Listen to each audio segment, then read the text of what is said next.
我看 MS 博物馆这个系列啊，就是来炸海景房的。去年10月炸了加古加农的海景房，12月反手又来炸视作型大魔的海景房了。来看看这个原版的现货价格吧。这要是不仔细看的话，我以为是大魔要出解体降机了，结果戴哥直接变相再版啊，甩了一个王炸。不过如果你对550这个定价还不满意的话，那么薅羊毛的机会就来了。新的一年，各大电商平台也是火力全开，拼多多官方大力推出了魔玩专场，拿出了一批同款视作型大魔，给大家做9块9的秒杀福利了。我就试了一下就中了，9块9就抢到了，有羊毛当然要一起薅。我也向官方磨了好久，争取到了3000个粉丝优先名额，放在视频下方的链接了，点击视频下方链接或者评论区的置顶链接就可以了。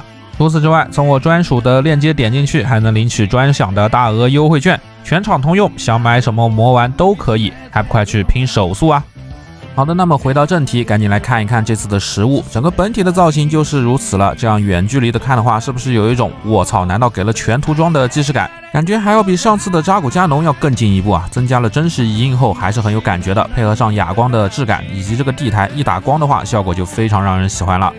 但如果把距离拉近，马上就露馅了。什么全涂装，什么质感，除了遗印是真的，其他都是假的。尤其是这些掺了金属灰的外甲，细看之下的水纹简直不堪入目。很多地方，比如说2个肘部关节处的水口，也是超级凶残，都爆开了。近距离下的这个质感表现啊，我只能给到70分。而且这次的类复制的涂层也只给了胸甲部分的3个红色，和之前扎古加农的大面积不同。当然时间久的话，这个涂层确实可能剥落，但新品状态下的话，这个材料的质感，尤其对于低饱和度的彩色来说，真的是碾压。但外带这次没多给。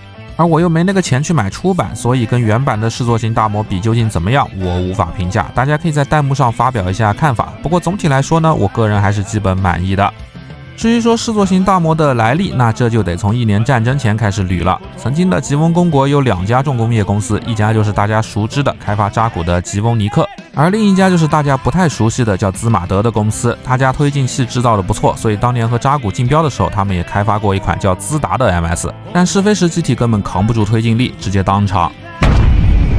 所以后面除了水产啊 ，ZMAD 很久都没有新的动作，直到吉联发现扎古在大气圈内的性能极低，全力奔跑的最高时速也就80公里，更何况还飞不起来，战斗动作也迟缓，长距离的作战要么配备脆皮的德带，要么只能用运力本就不充足的运输机来拉。针对地面作战机动力差的问题，吉翁尼克拿出了老虎。其实这里 ZMAD 也竞标了，开发了砍王伊弗利特，但吉翁已经没钱折腾了，还是选择了老虎。不过吉翁高层同时也协调了几台老虎给 ZMAD 做研究，让他帮助量产。只能说 ZMAD 这公司的狼性文化很透彻啊，吃透技术转手就做起了研究。先是把自达的十字眼摄像机给装了回来，其次把老虎外露的动力管线给藏进了内部，最后在脚上增加了辅助推进器，使机体能暂时悬浮于地表，并通过背部推进器向前移动。这就是大魔气垫的雏形。该机没有名字啊，只有代号 C5。不过却和另一台老虎改造型老虎飞行实验型使用了类似的思路。既然自己飞这个问题暂时解决不了，那在地上滑也是个好办法。于是综合了以上机体技术 ，YMS09 视作型大魔诞生了。和 C5 相比，上半身其实没有明显的改动，头部使用的还是同样的十字滑轨监视器，本身还是保留了不少的老虎的特征，只不过装甲被加强了，肩甲的撞钉改为了防御性更好的弧形甲，同时取消了左手的盾牌，而腿部这边就进行了大幅的修改。最关键的就是给小腿甲外侧做了一层喇叭裤一样的外甲，把辅助喷口都包了进去，并且在巨大的小腿甲内增设了推进器存储室，同时进一步扩大了脚掌，使得可以加装兹达使用的土星热核引擎来产生气垫。而气垫的运作虽然增大了下半身的体积，但却减小了2条腿的压力。视作型大魔测试时最高时速能达到240公里，基本上等于在地上飞了。只不过这样的设计的腿型虽然能走啊，但是就跑不了了，而且一条腿一旦废了，整机也就废了。武装方面，首先这台试验型的背包做了独立的外挂天线，设定里没有明说，但结合上这个造型呢，显然是通信和回传数据用的。戴哥这里给了一个一模一样的备用，因为并非是手性对称啊，所以要注意没有办法装到另一边的。这个另一边挂的则是这个用来收纳巨型火箭筒的挂架，搭载方式就是把巨型火箭筒的中段凹槽扣进这个连接件内就 OK 了。而这个连接件当然也给了一个一模一样的备用件。这个连接件的外部会发现还有一个小凸起啊，这个玩意儿是用来搭配这个扳手的，把扳手零件的另一端插到上面，就能像这样的转动。讲真，我还真没搞懂这是干嘛的。这说明书上写了个片假名，实在让人心累。推测应该是某某某 wrench， 就是扳手的意思。那估计就是把火箭筒放上去，再让别的扎古用扳手把螺丝拧紧，拧好了就点个赞，告诉你拧完了。于是还配置了一个扎古的点赞手啊。这么说来的话，那这挂架应该是一次性的了。至于这把巨型火箭筒也是我们的老朋友了，老虎飞行试验型的主武装就是它，量产的大魔主武装也是它，配置有可以转动的辅助握把，口径360毫米，使用的是液体火箭弹，威力极大，据说可以媲美光束枪，高精度的瞄镜也能转动和收纳起来。尾部这里有废气槽，玩具这里用的是替换件来还原。火箭筒的备弹为10发，虽然一枪能打爆一台 MS， 但实际却破不了钢加农的防。这玩意儿作为疾风，在没有小型化光束武器时，基本上算是最强的远程武器了。然而实际在战场上遇到钢字头就束手无策，也就只能欺负下吉姆了。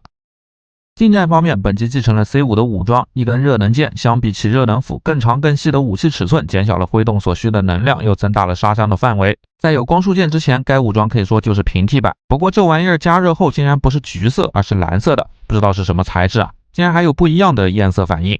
另外，这根热得快还有个致命的缺陷，就是因为结构的问题，基本属于一次性的武装。虽然也能做到和光束剑对拼，但用完一次后基本就报废了。因此，实际的维护成本并不低啊，所以大魔的量产也不高，只有精锐才能开得了。那除了刚刚讲到的东西以外，这款模型剩下的配件就只有手型了，一个单独的扣扳机右手，一对握枪手，一对空心握持手，一个单独的五指全张开手，一个五指半张开左手。手型并不算丰富，但也完全够用了。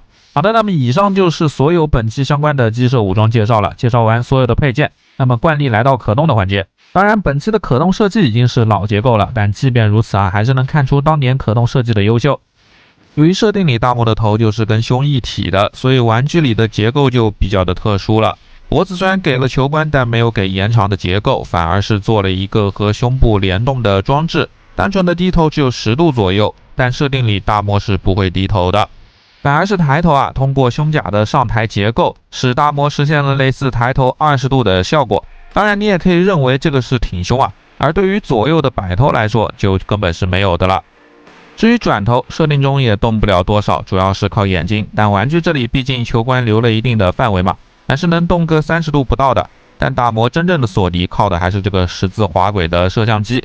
只不过啊，这个掰眼珠的话，这台试作型会比较的麻烦。就要先把动力管给拔掉，才能取下面罩。而且眼睛的实际滑动范围是很有限的，也就是左右45度多一点，效果是很一般的。加上掰着又麻烦啊，导致掰 pose 的时候玩着很累啊。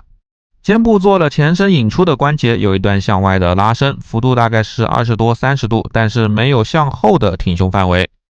大臂360度大风车没有问题，腋下埋了拉伸的关节，平台也能轻松超过90度。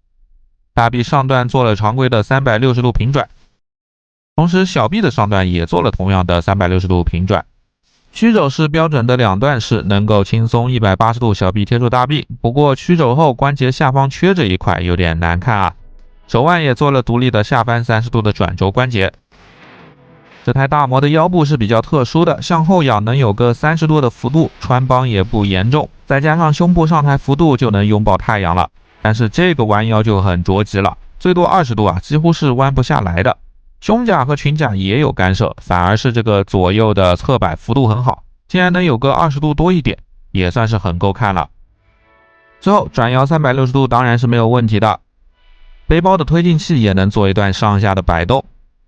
前裙甲和侧裙甲都能抬起到90度左右，不过后裙甲是完全不可动的。大腿根部当然也配置了下拉的前伸关节，配合上前伸的关节啊，前踢当然是轻松超过90度一点。不过意外的是，后踢的幅度也很大，接近90度了。侧踢更是能轻松90度，甚至是超过90度。大腿根部旋转会被胯部阻挡，只有向外有30度的摆幅。但这并不是说大腿根部没有给平转的关节啊，只是做到了大腿甲的内部了。抬起腿部的话，你就会发现，其实这里是可以360度转动的。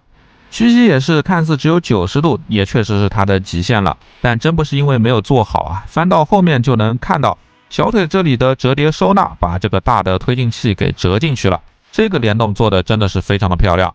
普通的弹簧内缩反而是满足不了这个活动范围的。前脚掌有一段30度的独立上抬空间，脚背上的鳍也有独立的关节。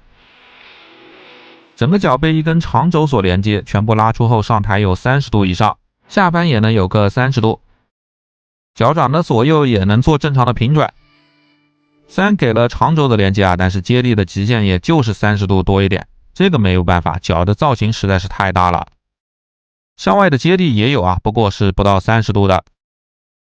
好的，那么所有可动介绍完，不知道大家觉得如何呢？这个上半身有老虎同款，下半身又是大摩设计的机体，以今天的眼光来看，并不出类拔萃，但对于摆 pose 来说呢，一些古朴的 UC 系 pose 也是完全没有问题的。再配合上 MS 博物馆的遗印和重新做的质感，我的观点还是和上一代的扎古加农一样啊，价格合适的话值得一收。好的，那么本期评测的全部内容也就到这里了，长视频制作不易，希望大家能多多点赞投币，一键3连。那么大家下期再见。